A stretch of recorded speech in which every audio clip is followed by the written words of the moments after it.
Big Brother, mainstream media, government cover-ups. You want answers? Well, so does he.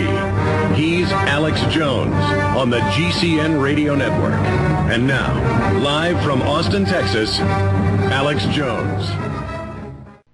Well, mind control, you can accomplish that with several different methods. You can use drugs, you can use other chemicals, or you can use electronics. The brain operates on radio frequencies, electromagnetic frequencies.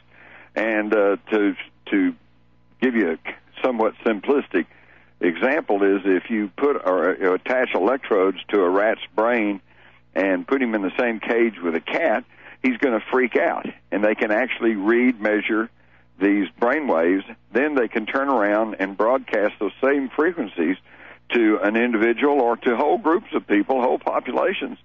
And doesn't mean that everybody's just going to suddenly go screaming down the street in absolute fear, but it works on them. It works on it. It just kind of, you go around and pretty soon you're feeling depressed and then you're feeling agitated. And, I mean, this is going on. It's not like it's not happening. Well, it's in every case because it's those drugs are listed in the psychotropic family. Right. And so these people are literally in a mesmerized, sleepwalking state. Their brainwaves, when you're on this, you're in a sleepwalking state, and then that opens them up for suggestion. They're playing shoot-'em-up games. They're in a violent culture. It's been introduced into their minds that what do you do when you're upset and when you're sad? You commit suicide. Federal studies admit that when the feds started death education, starting in Littleton, Colorado, in 1990, there was a Frontline special on it. There was also a 2020 special on it. That then they told the kids about suicide, how to commit suicide. Then that introduces the idea. It's sick. No, it's absolutely unconscionable. And this, of course, coming from a person when I was growing up. When I was a kid, I guess the worst violence that I ever experienced was watching television when we saw Hopalong Cassidy shoot the gun out of the bad man's hand, and he stands there holding his wrist. That was about it. And I'm not, of course, I'm lead the charge against censorship, but I think that we need to become a little bit more responsible as a society and quit exposing children to cartoons where they just kill each other, and then on up to teen years where the slasher and kill movies are so predominant. Well, if you look at the advent of television and the rise of violence, it follows on the exact same graph. Exactly. Many university studies show this, as you know. And the first paper targets in World War II, even before World War II, is because most soldiers up close wouldn't shoot another human being. And they went from 80% not shooting to half shooting by Vietnam to like 80% would kill somebody up close to now almost 100%. And they have instinctivized the shooting, the dehumanization, the instinctive shooting, to where now the first video games were to habitualize killing people up close, and now it's been done. And that's what tasers are. I saw non-lethal weapon documents from 20 years ago about how they would train people to use non-lethal to actually get the public and the police ready for the police to just shoot us en masse. You see, the taser is only a training aid for cops actually mowing us down with lead. Go ahead. Well, you're absolutely right. In fact, the taser has been sold as a non-lethal weapon, which only encourages the users, law enforcement or otherwise, to, I'm not going to kill him, so they're a lot more likely to use it. Well, non-lethal weapons in their original name were semi-lethal or less lethal, just like SWAT teams when Daryl Gates founded it with the CIA in the 60s in L.A. were called Special Weapons Attack Teams.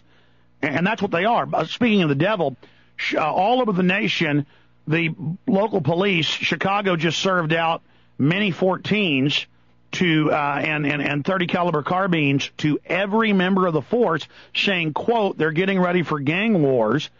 The entire attack profile of the government is to wage war on the people. Their own documents say it. And it said that the major cities are turning their SWAT teams into hundreds, in some cases into thousands. So now thousands of black ski masks bust down your door. That attack profile is not for terrorists or gangs. That is for the general public. They are really gearing up for martial law. Well, and I tell you what really shocked me, although it wasn't a surprise because I've been hearing this for years, was in a recent exercises conducted in Memphis and 2 or 3 other cities, they combined local police with the military, with the BATF, with the FBI, and, according to mainstream media accounts, gangs, okay? We're working with them on this anti-terrorism drill. So in other words, when a guy crashes in your door to take your weapons, it might not even be a trained and official member of the government. It could be a member of the Crips or the Bloods or one of these gangs. And I want to be clear, that's all mainstream news, aggravated felons, illegal aliens, and we're under martial law. When major cities are getting adult curfews, when the police are saying, let us in, we want to search for legal guns, when they're running checkpoints, when they're violating the Bill of Rights, that is martial law. People keep saying, Alex, you say martial law is coming. We are being incrementally, I've always said this, Red Dawn slow motion. I mean, Jim, is there any doubt that we are more and more entering into martial law? Well, there's really no question about it. A few months ago, I was in Los Angeles, and late at night, and we're going down this main street, and luckily we turned off onto another street, but right up ahead there was all these flashing red lights and a big one of those lighted signs that said, police checkpoint, prepare to be searched, and pull over here, and they had cones out, and they funneled everybody in, and they were stopping everybody, I guess searching the cars, looking at everybody. And of course, when the mass media has done a wonderful job of instilling fear into everyone, then as far as I know, nobody was objecting.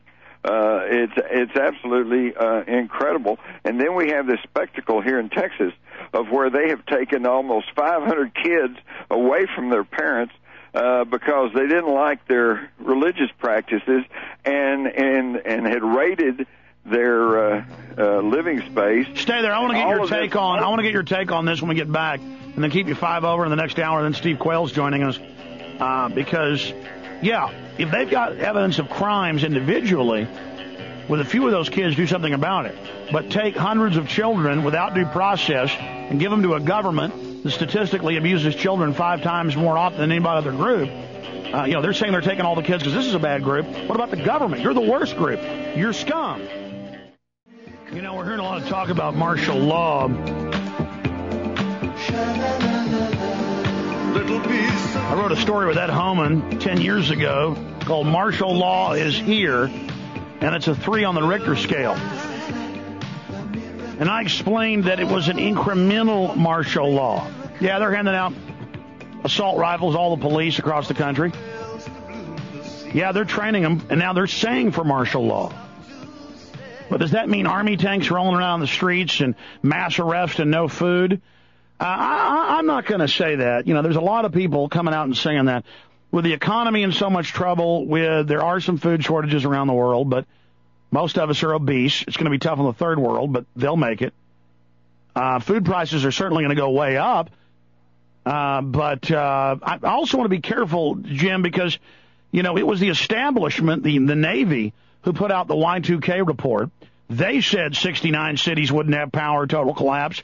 And then about 3 months before, they suddenly said, no, everything's fine. These kooks say it's going to be bad. And we got set up with that. And then they used that to put their emergency management centers in, their fusion centers. They used that to federalize the cities. And then they started it, the hoax. And then it didn't happen like that. And I figured that out by the end. But the point is that I also want to point out that they do this stuff incrementally. And so people who are looking for it just all to happen in one day, I think are missing the boat. I mean, take our economy. It's a slow slide into third world. And what's your take, Jim Marrs? Absolutely. That's what's going on. And, of course, I guess my problem is that I've lived too long because I can remember what life was like in the old republic. But you have to understand that at the very top, the people who control the 5 corporations that control everything we see and hear, that control the banking system, that can control the stock market, so they can run stocks up and down or whatever. These people might be authoritarian, they might be murderous even, but they're not stupid. They have access to the think tanks and to the foundations that have their finger on the pulse of the life of the nation, and they know exactly what to do to to pull our chains and get us to go along with stuff. When Bush first took office, gasoline was like, what, $1.50 a gallon, okay, or less? And he's the one who supposedly represents less government, less control, freewheeling capitalism, and yet look where gasoline prices are today. If they had jumped from $1.50 to $3.95, there would be a nationwide revolution. But they've just eased it up, at the same time telling us we have to tighten the belt because we're in a World War II situation with the terrorists, whoever they are, with no capital, no territory to gain, no objective to get in our hands. It's just an ongoing fear-mongering tactic to just allow them to run rampant with their corporate business practices.